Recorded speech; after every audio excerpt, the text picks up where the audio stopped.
계속해서 회개에 대한 말씀으로 함께 은혜를 나누고 있습니다. 우리는 첫 시간에 회개에 있어서 속죄의 능력이 오직 십자가의 공로에 있다라는 말씀을 드렸습니다. 회개의 능력이, 속죄의 능력이 오직 십자가의 공로에 있는데 왜 우리에게 회개하라 하실까라고 저번 주에 이게 말씀을 드리면서 참된 회개와 또 거짓된 회개, 잘못된 회개에 대해서 말씀드렸습니다. 먼저는 이 잘못된 회개인 율법적인 회개에 대하여 말씀드렸습니다. 내가 당할 형벌에 대한 두려움과 어떤 고통 때문에 회개하는 그러한 잘못된 회개를 말씀드리면서 누구를 제가 말했죠? 왕의 이름인데요, 사울 왕의 비유를 들면서 이 사울 왕이 결국에는 하나님보다 당할 형벌을 무서워했다라는 것을 말씀드렸습니다. 그래서 사무엘 선지자가 이제 사울에게 이렇게 말하지요. 순종이 듣는 것이, 할렐루야, 아멘. 순종이 제사보다 낫고 듣는 것이 순양의 기름, 그러니까 가장 좋은 예물의 모습보다 무엇이 낫다고요? 듣는 것이 낫다. 이 잘못된 회개인 이 율법적인 회개에 이어서 참된 회개, 복음적인 회개에 대해서도 말씀을 드렸습니다. 그 모습은 이 다윗의 모습, 예배자라고 많이 알고 있는 이 다윗의 모습을 통하여 볼 수 있었습니다. 그런데 우리가 말씀을 살펴보면서 다윗 역시 많은 범죄를 범한 인물임을 이렇게 말씀을 드렸습니다. 밧세바를 범하고 또 그의 충신인 우리아를 살해하기 위한 계획을 짜게 되지요. 다윗도 심각한 범죄를 범했습니다. 마치 사울도 그러했지요.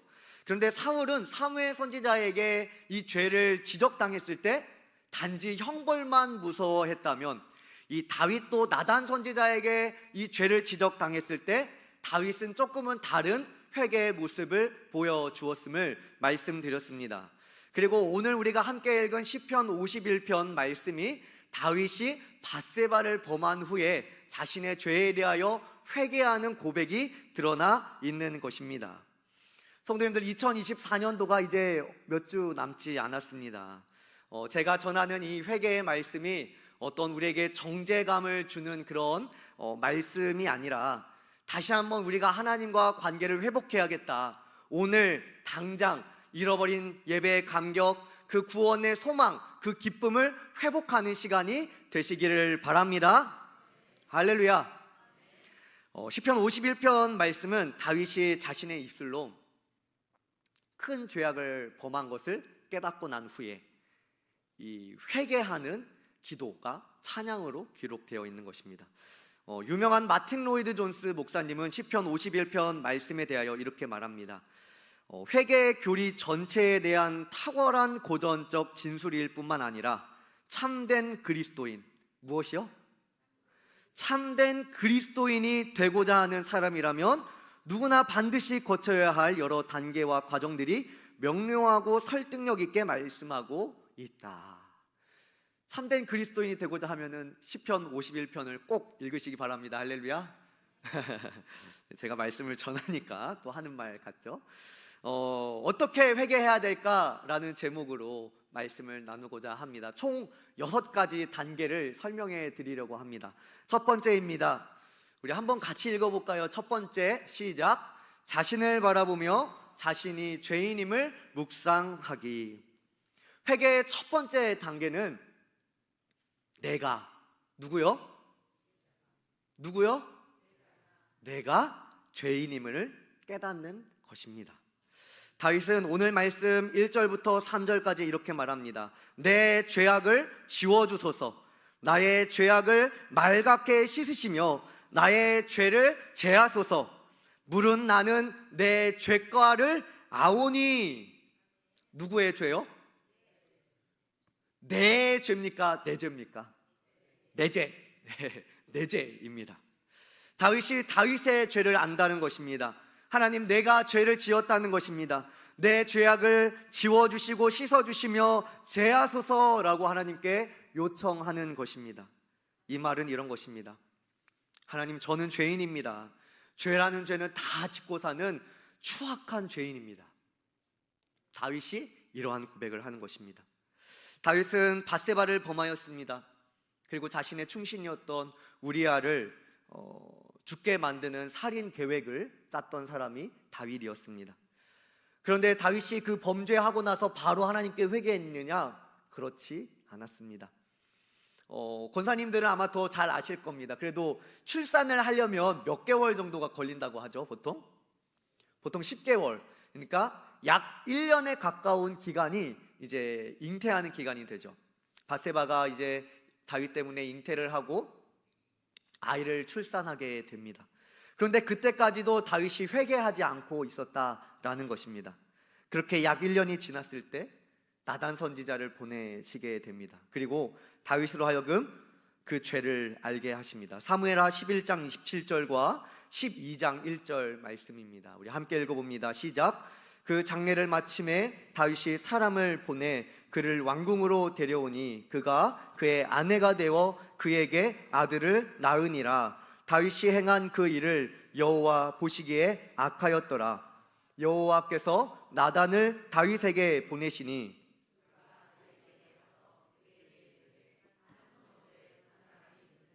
한 사람은 부하고 한 사람은 가난하니. 아멘. 27절 말씀을 보면은 아들을 낳으니라 라고 말씀을 하고 있고요. 그 다음에 1절을 보시면 여호와께서 나단을 다윗에게 보내시게 되었다라고 말씀하고 있습니다.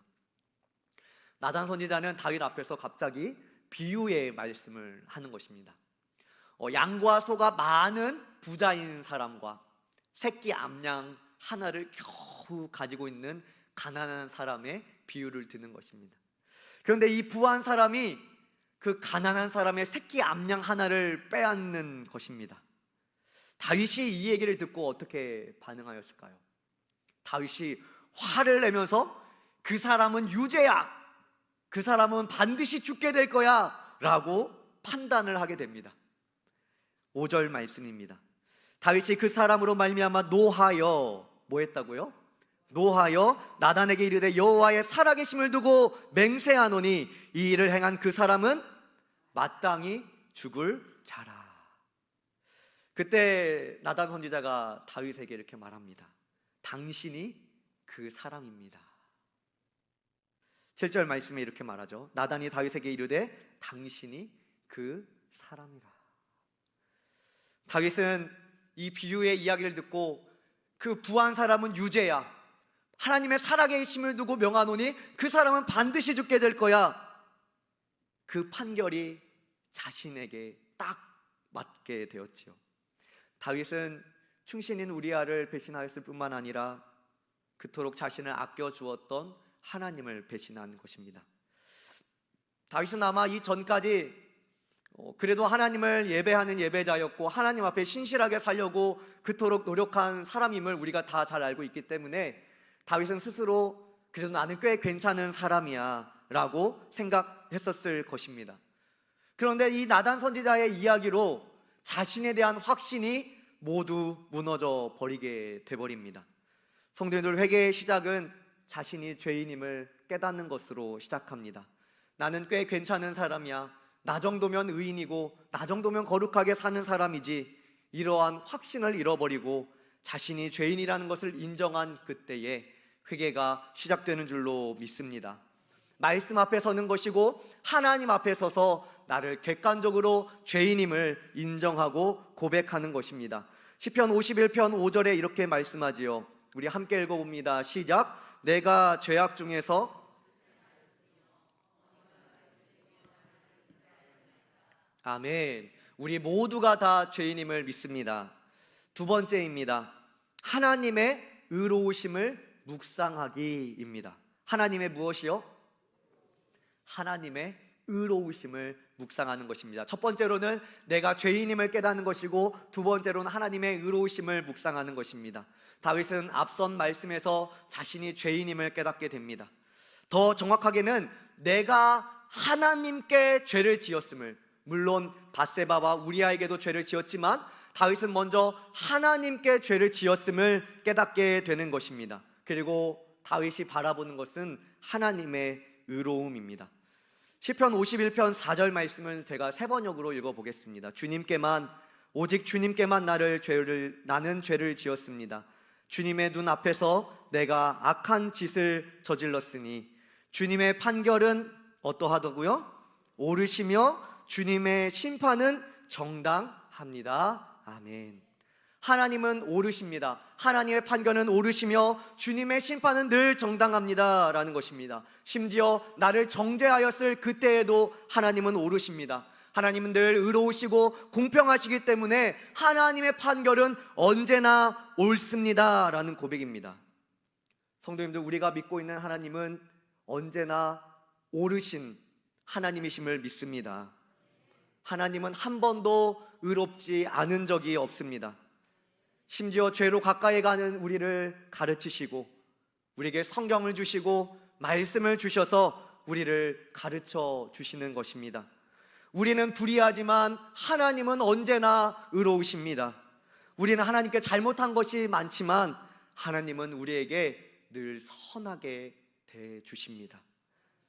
때로는 우리가 이해하지 못하는 고난이 있지만 그건 역시도 하나님의 선하신 계획의 일부로 우리의 죄를 죽이고 하나님의 선을 이루실 줄로 믿습니다.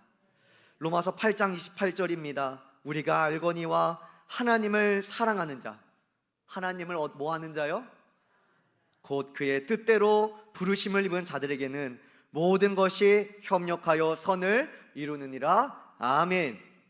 다윗은 자신이 죄인임을 인정합니다. 그리고 하나님의 의로우심을 묵상하고 있는 것입니다.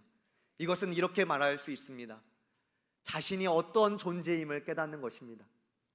그리고 하나님이 어떤 분이심을 아는 것입니다.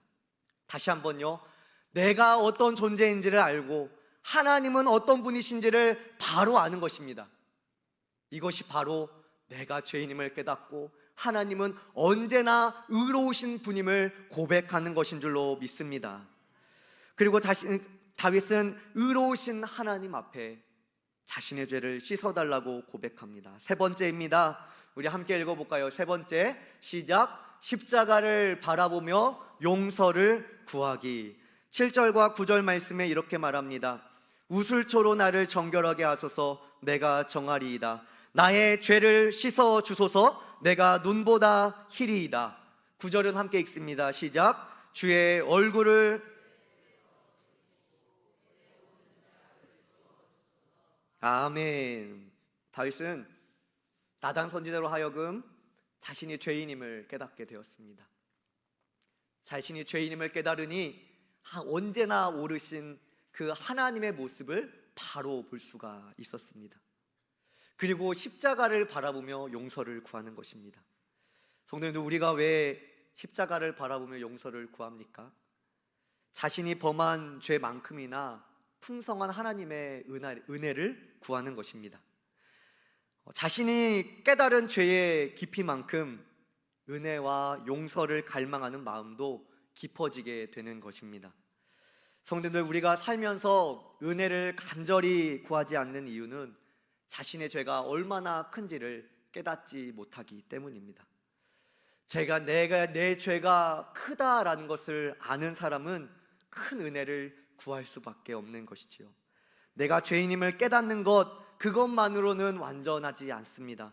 내가 지은 죄로 인하여 고통당하고 아파하고 후회하는 것, 그것으로도 온전하지 않습니다. 한 걸음 더 나아가 우리를 위하여 죽으시고 찢기신 그 십자가를 바라보며 나의 죄를 위하여 모든 죄값을 치르신 그 십자가를 바라보아야 할 줄로 믿습니다. 죄만을 바라봤던 우리의 시선을 십자가에 달린 예수 그리스도를 바라보는 것입니다. 저 골고다 언덕에서 우리를 위하여 살이 찢기고 뼈가 드러날 만큼 채찍에 맞으시며 머리에는 가시가 그 선명한 머리에는 가시 면류관을 쓰시고 그 몸에는 아무것도 걸치지 않는 모든 수치와 모욕을 당하신 그 십자가에 달리신 예수 그리스도를 바라보는 것입니다. 하나님의 아들이 이 땅에 오셔서 모든 수치와 고통을 당하셨습니다. 예수 그리스도를 바라보는 것입니다.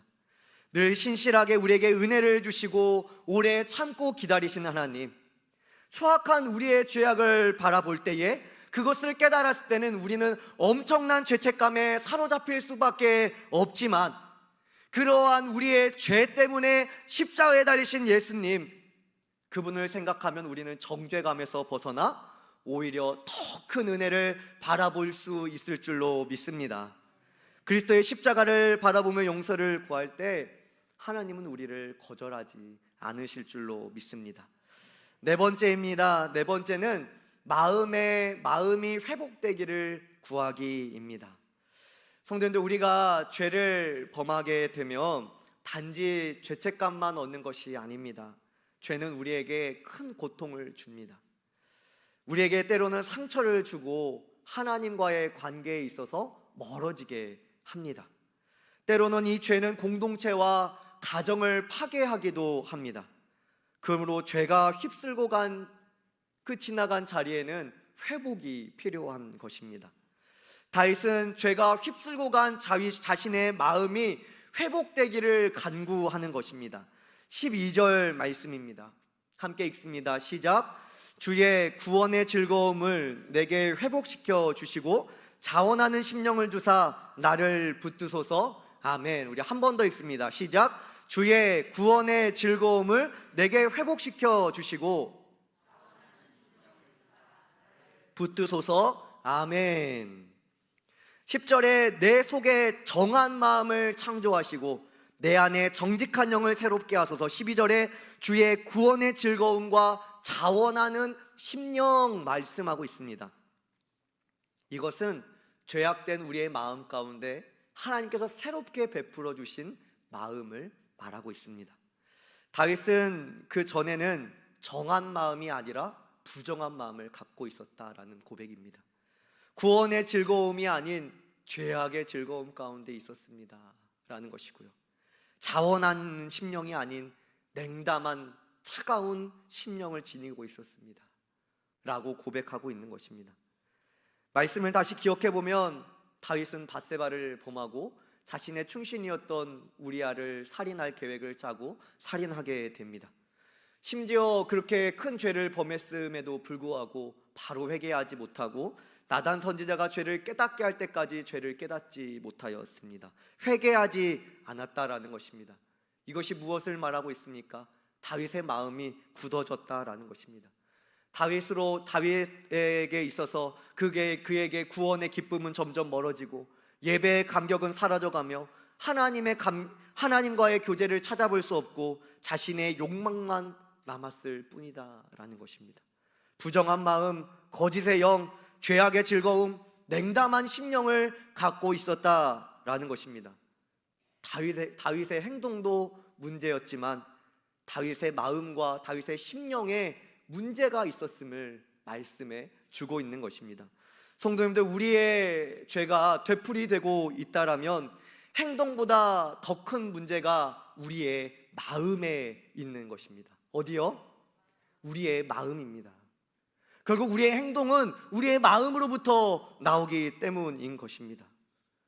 우리의 행동뿐만 아니라 죄를 지으려는 성향이, 마음이 변화되어야 된다라는 것입니다. 늘 죄에 빠져 사는 사람들은 부정한 마음, 거짓의 영, 죄악의 즐거움, 냉담한 심령의 지배를 받는 것입니다. 그러므로 우리는 마음의 변화를 받아 정한 마음, 정직한 영, 구원의 즐거움, 자원하는 심령을 구해야 될 줄로 믿습니다.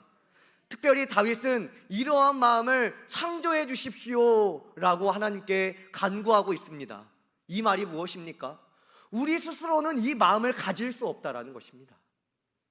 우리 스스로는 정한 마음, 자원하는 심령을 가질 수 없고 하나님께서 만들어 주셔야만이, 하나님께서 창조해 주셔야만이 우리의 마음 가운데 정한 심령이 생긴다라는 것입니다. 에스겔 36장 26절에는 이렇게 말합니다. 또 새 영을 너희 속에 두고 새 마음을 너희에게 주되 너희 육신에서 무슨 마음이요? 굳은 마음을 제거하고 또 무슨 마음이요? 부드러운 마음을 줄 것이며. 아멘. 자신의 죄를 깨닫고 하나님의 의로우심을 묵상하며 십자가를 바라보지만 우리의 마음의 회개는 이때부터 시작을 하는 것입니다. 내게 진 죄의 행동만 회개하는 것이 아니라 죄로 가득 차버린 나의 마음이 변화되기를, 이 죄로 일그러진 나의 심령이 회복되기를 간구하는 것입니다. 다섯 번째는 하나님을 기쁘시게 할 수 있게 해달라고 간구하는 것입니다. 성도님들, 이 다윗이 처음에 왕으로서 기름 부음을 받았을 때 이 사무엘상 16장 13절은 이렇게 말씀합니다. 그에게 부었더니 이날 이후로 다윗이 여호와의 영에 크게 감동되니라. 아멘. 무슨 영이요? 여호와의 영에 크게 감동되었다라고 말합니다. 이것을 조금 달리 말하면 성령 충만한 삶을 살았다라는 것입니다. 다윗이 왕으로서 기름 부음을 받고 다윗은 성령 충만한 삶을 사는 사람입니다. 그런데 죄악 가운데 있었더니 그는 이젠 그의 심령은 차가워 버렸고 부정한 거짓된 영에 사로잡히게 되었습니다. 이젠 성령 충만이 아니라 하나님과의 관계가 끊어지지 않을까라는 것을 고민할 때였습니다. 물론 선택받은 성도에게 성령이 떠나시지는 않지만 죄 가운데 성도가 있을 때 성령께서는 슬퍼하고 근심하신다라는 것입니다.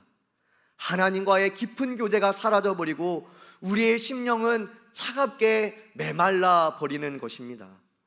그래서 다윗은 하나님을 향한 기쁨이 회복되게 하여 주소서라고 말합니다. 12절에 주의 구원의 즐거움을 내게 회복시켜 주시고 라고 고백하는 것입니다. 그러면 13절에는 이렇게 말하죠. 범죄자에게 주의 도를 가르치겠습니다. 주의 의를 높이 노래하겠습니다. 내 입술을 열어서 주님을 찬송하겠습니다. 이렇게 고백하는 것입니다. 하나님, 제게 구원의 즐거움을 다시 회복시켜 주시면 내가 이 복음을 저들에게 전하며 너의 입술을 열어서 그토록 하나님의 구원의 즐거움으로 찬양했던 그 감격으로 하나님을 찬양하겠습니다 라고 다윗이 고백하는 것입니다. 성도님들, 죄악 가운데 있을 때 우리의 마음이 어떻습니까? 성도님들, 성도님들은 기쁨과 감격으로 눈물 흘리며 찬양 불렀던 때는 언제입니까? 정말 우리의 이웃에게 복음을 전하고 싶어서, 전도하고 싶어서 간절히 기도했던 그 열정은 다 어디 갔습니까? 이것은 다시 열심을 내면 돼, 다시 결심하면 돼, 그렇게 해결된 문제가 아닙니다. 이것은 사랑하는 대상이 바뀌었기 때문이며 내가 즐거워하는 대상이 잘못된 까닭입니다. 이것을 달리 말하면 하나님보다 다른 것들을 더 즐거워하기 때문입니다. 하나님은 냉담한 마음으로 드리는 예배를 기뻐하지 않으십니다. 한번 따라해 볼까요? 하나님을 기뻐하지 않는 예배는 하나님도 기뻐하지 않으십니다. 하나님을 기뻐하지 않는 예배는 하나님도 기뻐하지 않으신다. 시편 51편 16절입니다. 주께서는 제사를 기뻐하지 아니하시나니 그렇지 아니하면 내가 드렸을 것이라. 주는 번제를 기뻐하지 아니하시나이다. 아멘. 또 이렇게 말합니다. 마태복음 15장 7절로 9절의 말씀을 우리 함께 읽어봅니다. 시작. 외식하는 자들아, 이사야가 이 백성이 입술로는 나를 공경하되 마음은 내게서 멀도다. 사람의 계명으로 교훈을 삼아 가르치니 나를 헛되이 경배하는도다 하였느니라 하시고. 아멘. 나를 공경하되 마음은 내게서 멀도다. 하나님을 기뻐하지 않는 예배는 하나님도 기뻐하지 않으시는 것이죠. 하나님께 차가운 마음으로 드리는 예배, 하나님께 차가운 마음으로 하는 교회 생활, 하나님은 기뻐하지 않으신다라는 것입니다. 하나님은 그런 무엇을 기뻐하시느냐? 하나님은 상하고 통회하는 상한 심령을 기뻐하신다 말씀합니다. 시편 51편 17절 말씀입니다. 하나님께서 구하시는 제사는 상한 심령이라. 하나님이여 상하고 통회하는 마음을 주께서 멸시하지 아니하시리이다. 아멘. 17절을 세 번역으로 한번 다시 읽을 때 우리 같이 읽습니다. 시작. 하나님께서 원하시는 제물은 찢겨진 심령입니다. 주님은 찢겨지고 짓밟힌 마음을 멸시하지 않으십니다. 아멘. 성도님들 기억하십시오. 하나님은 차가운 마음으로 하나님 앞에 나오는 예배보다 찢겨지고 짓밟힌 마음으로 나오는 것이 더 낫다는 것입니다. 이것이 다섯 번째, 하나님을 기뻐하실 수 있도록 간구하라 라는 것입니다. 여섯 번째는 공동체가 회복되기를 구하는 것입니다. 성도님들, 공동체 안에 있는 죄는 어떠한 방식으로든 공동체 전체에게 해가 되게 됩니다. 그 공동체가 사회가 됐든 회사가 됐든 교회가 됐든 가정이 됐든 그 죄는 한 사람, 죄를 지은 그 한 사람에게만 해를 끼치는 것이 아니라 공동체 전체에게 영향을 미친다라는 것입니다. 따라서 회개의 마지막 단계는 공동체의 회복을 위하여 간구하는 것입니다. 시편 51편 18절과 19절 말씀입니다. 우리 함께 읽습니다. 시작. 주의 은택으로 시온에 선을 행하시고 예루살렘 성을 쌓으소서. 그때에 주께서 의로운 제사와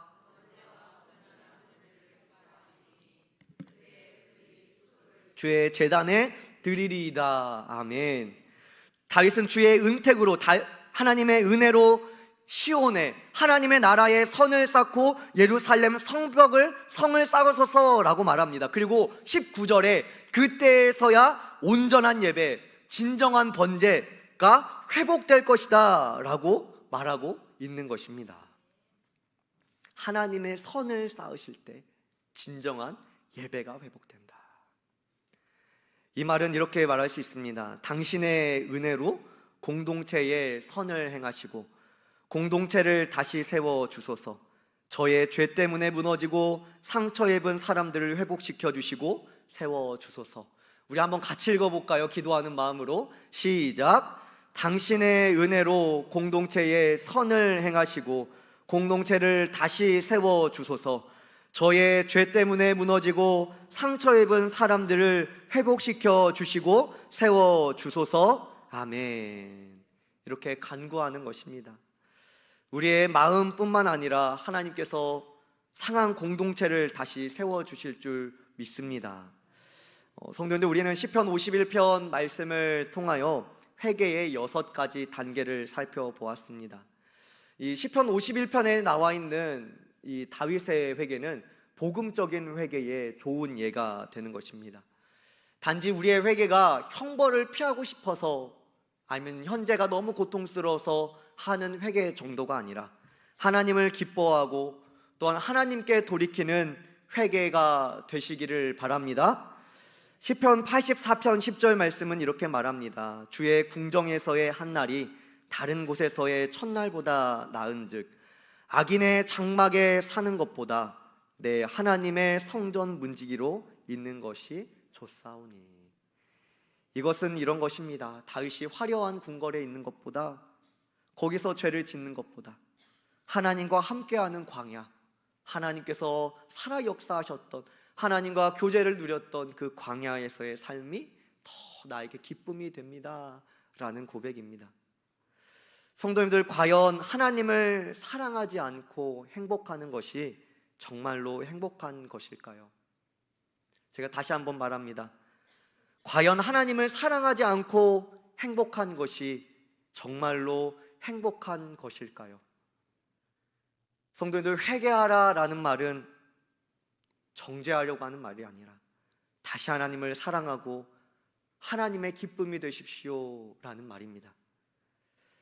오늘도 하나님을 당신은 최고로 사랑해야 됩니다 라는 것입니다. 그것은 하나님을 사랑하는 것이 그를 믿는 백성들의 무한한 기쁨이 되기 때문입니다. 오늘도 이 자리에 모이신 우리 성도님들, 하나님을 사랑함으로 그 백성이 누려야 할 무한한 기쁨을 누리시는 우리 모든 성도님들 되시기를 바랍니다.